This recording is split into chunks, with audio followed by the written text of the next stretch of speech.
P T I رہنما علی زیدی اس وقت media سے مخاطب ہیں. انٹ صاحب آپ کا، فردوس بھائی آپ کا، شیر محمد رین صاحب آپ کا کہ آج کی پریس کانفرنس میں آپ شرکت کر کے، اور گل محمد رین صاحب آپ کا کہ آپ کی آج 2 CM اور 1 سینئر ایڈوائزر ایکس منسٹر اور ایک وہ شخص ایکس اپوزیشن لیڈر. انشاءاللہ آگے فردوس بھائی بہت ساری چیزیں کریں گے. اور شیر محمد رین صاحب وہ شخص ہیں جنہوں نے اصل میں تو ہرا دیا تھا، لیکن بےمانی کر کے کرنے کے بعد بھی 55,000 ووٹ ان کے نواب شاہ سے لکھے ہوئے ہیں زرداری کے سامنے. یہ جی میگا کرپشن ایک اور سکینڈل ہے. سکینڈل کیا ہے کہ ایک صاحب ہیں جن کا نام ہے ضمیر عباسی صاحب. ضمیر عباسی صاحب کو ریسنٹلی کافی بے عزت کر کے CM آفس بلا کے کافی بے عزتی کر کے ان کو ڈسمس کیا گیا. ان کو کیوں ڈسمس کیا گیا؟ ضمیر عباسی صاحب نے ایک سکینڈل ڈسکور کیا، بڑا فائنینشیل سکینڈل ڈسکور کیا، انرتھ کیا، اور سوال پوچھے. وہ کیا تھا؟ وہ یہ گوسٹ امپلائیز کا تھا. صرف 38 ڈپارٹمنٹ ہیں، ایک ہی ڈپارٹمنٹ میں، سندھ لوکل گورنمنٹ کے ڈپارٹمنٹ میں انہوں نے 5,500 اللیگل امپلائیز انہوں نے ڈسکور کیے، جو کہ billions of rupees tax payer کے پیسے جو ہے ان پہ تنخواہیں لے رہے تھے. کوئی اشتہار کے بغیر ان کو رکھا گیا. اور انہوں نے کچھ چیزیں بتائی بھی کہ جی وہ فیک ڈاکیومنٹس میں اور جعلی ڈگریوں میں، جیسے شجاول میں 61 تھے، یہ حیدرآباد میں 24 تھے، 22 نکل گئے. ایک اور حیدرآباد ڈسٹرکٹ میں کمیٹی میں 80 نکل گئے، ٹھٹا میں 133 ڈسٹرکٹ ویسٹ میں. ایسے ہر جگہ کرتے کرتے کوئی 5,500 اللیگل امپلائیز انہوں نے پکڑے. اور یہ انہوں نے جب ایکسپوز کرنا شروع کیا اور سوال پوچھنا شروع کیا، ان کو بلا کے کافی بے عزت کیا گیا مراد علی شاہ صاحب نے، اور ان کو فارغ کر دیا گیا. 38 ڈپارٹمنٹ ہیں، یہ ایک کی بات کر رہا ہوں. میں پوچھنا چاہتا ہوں کہ کسی نے اس کے اوپر کوئی آواز نہیں اٹھائی. سندھ بینک میں اکاؤنٹ کھلتے چلے گئے، تنخواہیں ان کی جاتی چلے گئیں، کوئی نائب غائب، اینٹی کرپشن کا پتہ نہیں. کسی نے جا کے پٹیشن فائل نہیں کی ہائی کورٹ میں، سپریم کورٹ نے کوئی سو موٹو نہیں لیا، اور باقی اداروں نے کوئی سوال نہیں اٹھایا، کسی نے آنکھ اٹھا کے بھی نہیں دیکھی.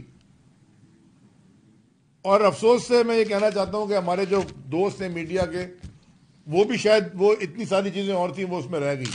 تو میں نے کہا میں دوبارہ اٹھاؤں، کیونکہ اس صوبے میں جو گوسٹ امپلائیز کا ایشو ہے وہ اس کو لے کے ڈوب رہا ہے. اور ہمارے جو MPs ہیں، خاص طور پہ یہ فردوس بھائی اور ارسلان اور باقی جو اس کو کلوزلی دیکھ رہے ہیں، اگر آپ ان سے پوچھیں گے وہ آپ کو بتائیں گے کہ بجٹ کا جو ڈیولپمنٹ بجٹ ہے، اس میں جاتا بجٹ میں اصل میں ڈیولپمنٹ میں کتنا ہے اور تنخواہوں میں کتنا ہے. 93% تنخواہوں میں جاتا ہے، صرف 7% کی ڈیولپمنٹ ہوتی ہے، اور اربوں روپے کا یہ بجٹ ہے. اب یہ بتاؤں آپ کو رکھے کیوں جاتے ہیں؟ اب میں دوسرے پوائنٹ کی طرف آ رہا ہوں.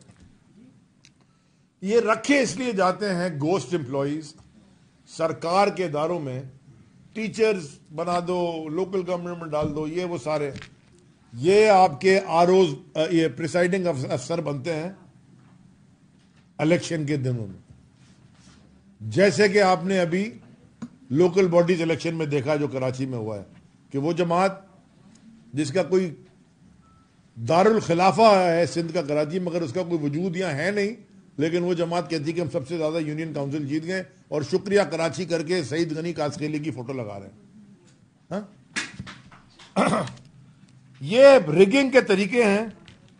تو میری درخواست ہے، اور میں نے اپنے وکیل سے بات کی ہے اور ان سے میں نے کہا ہے کہ خط ڈرافٹ کریں اور دیکھیں کہ اگر سی پی بھی ڈرافٹ کر سکیں. سپریم کورٹ کے چیف جسٹس صاحب کو میں خط ضرور لکھ رہا ہوں اور میں آپ کو میڈیا میں ریلیز کر دوں گا 1-2 دن میں اس کی کاپی.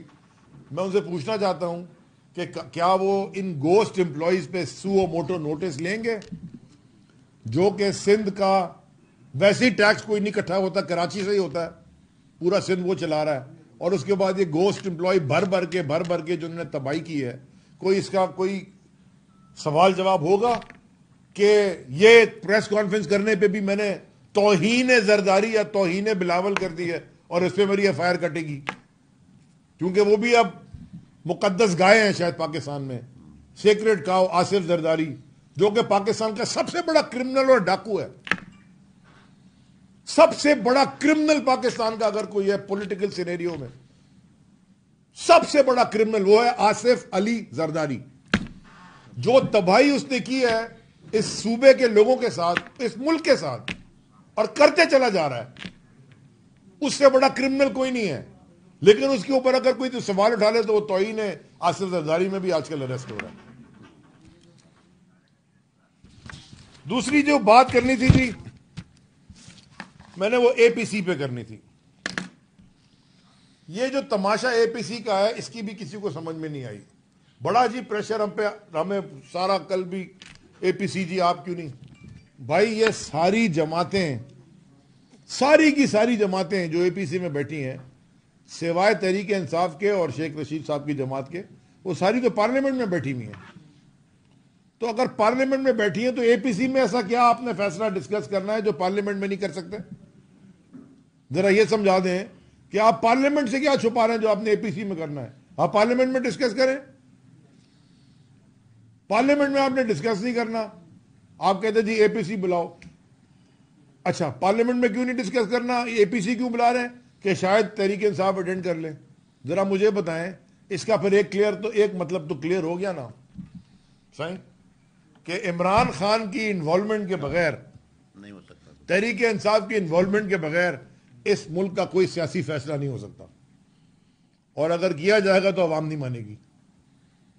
آپ کو اب سمجھ آ گیا یہ الیکشن سے کیوں بھاگ رہے ہیں.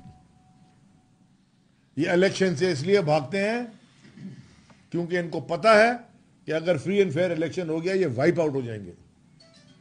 اور یہ جو الیکشن ابھی بھاگ رہے ہیں کہ خیبر پختونخوا اور پنجاب میں جو ڈیٹ نہیں دے رہے, یہ بھی ایک عجیب تماشا ہے. ریزن کیا دے رہے ہیں جی کہ بہت بڑا سیکیورٹی تھریٹ ہے, خطرہ ہے. یہاں رات کو 11 بجے تک, 14 تاریخ کو رات کو 11 بجے تک ٹی وی کے اوپر میڈیا پہ خبریں چل رہی تھی کہ جی پتہ نہیں اگلے دن کوئی دھماکے ہونے لگے ہیں, کوئی طالبان آ گئے ہیں, کیا ہو گیا ہے. لوکل باڈی الیکشن سے ایک دن پہلے لوگوں کو خوف و ہراساں کر کے ڈرایا جا رہا تھا کہ آپ الیکشن دینے ووٹ میں نہ نکلیں. 4 دفعہ ڈیلے کرنے کے بعد, اور پھر اس کے بعد انہوں نے کارروائی ڈالی ٹھپا لگا کے, اور جو بھی کر کے وہ ساری دنیا نے دیکھ لی ہے. کل انشاءاللہ الیکشن کمیشن میں ہماری ہیئرنگ ہے, میں جا رہا ہوں وہاں انشاءاللہ پیش ہوں گے. ہمارے سارے وکلا پہنچ گئے, ہمارے کینڈیڈیٹس اور ان کے وکلا بھی پہنچ گئے. جو 40-50 یونین کاؤنسل جس کے اوپر کلیئر کٹ ایویڈنس ہمارے پاس ہے, اس پہ ہم کل سارے ایویڈنس یہ اسلام آباد میں الیکشن کمیشن میں جمع کرائیں گے اور ادھر ڈسکشن ہوگی. تو خان صاحب کے بغیر جب کوئی فیصلہ نہیں ہو سکتا اس لیے الیکشن سے بھاگ رہے. گورنمنٹ جو ہے وہ یہ کہتی ہے کہ تھریٹ کی وجہ سے, سیکیورٹی رسک کی وجہ سے خیبر پختونخوا میں اور پنجاب میں صوبائی اسمبلی کا الیکشن نہیں ہو سکتا. لیکن وہ 70 جو سیٹیں جس میں خالی ہوئی ہیں نیشنل اسمبلی کی, جس ہر سیٹ کے نیچے 2 صوبائی اسمبلی کی سیٹیں ہیں, چلے 9 نکال دیں کراچی والی تو پھر بھی 55-60 تو بچ گئیں, ان میں الیکشن ہم کروا لیں گے. اس کی ڈیٹ بھی آ گئی ہے. تو کیا نیشنل اسمبلی کے الیکشن پہ خطرہ نہیں ہے اور صرف صوبائی اسمبلی کے الیکشن پہ خطرہ ہے؟ آپ اس قوم کو بے وقوف سمجھتے ہو, آپ انسلٹ کرتے ہو انٹیلیجنس پاکستانیوں کی کنسسٹنٹلی, آپ آئین کی ٹوٹل خلاف ورزی کرتے ہو, ہر روز بیٹھ کے تماشا لگاتے ہو. کوئی آپ نے صرف لوپ ہول ڈھونڈ کے آپ نے حکومت چلائی اور پورے ملک کی تباہی. اکانومی پہ میرا آخری پوائنٹ کی ہے, لیکن میں صرف یہ کہنا چاہتا ہوں کہ یہ جب ورلڈ وار 2 ہوئی تھی نا, ورلڈ وار 2 کے بعد میں اکانومی پہ آنے سے, کیونکہ میں پھر وہ ایک نیشنل میں سندھ کی بات کر رہا ہوں, ورلڈ وار 2 کے بعد جب الائڈ فورسز تھیں, جب نازی جرمنی, ہٹلر کی فورسز ہار گئیں, تو الائڈ فورسز نے جرمنی کے اوپر جب ٹیک اوور کیا تو انہوں نے ایک ڈی نازیفیکیشن کیمپین کی تھی. جو ڈی یعنی کہ لوگوں کے دماغ میں سے اور سسٹم کے اندر سے جو نازی ہٹلر کے فالوور سے ان کو صفائی کرنی تھی.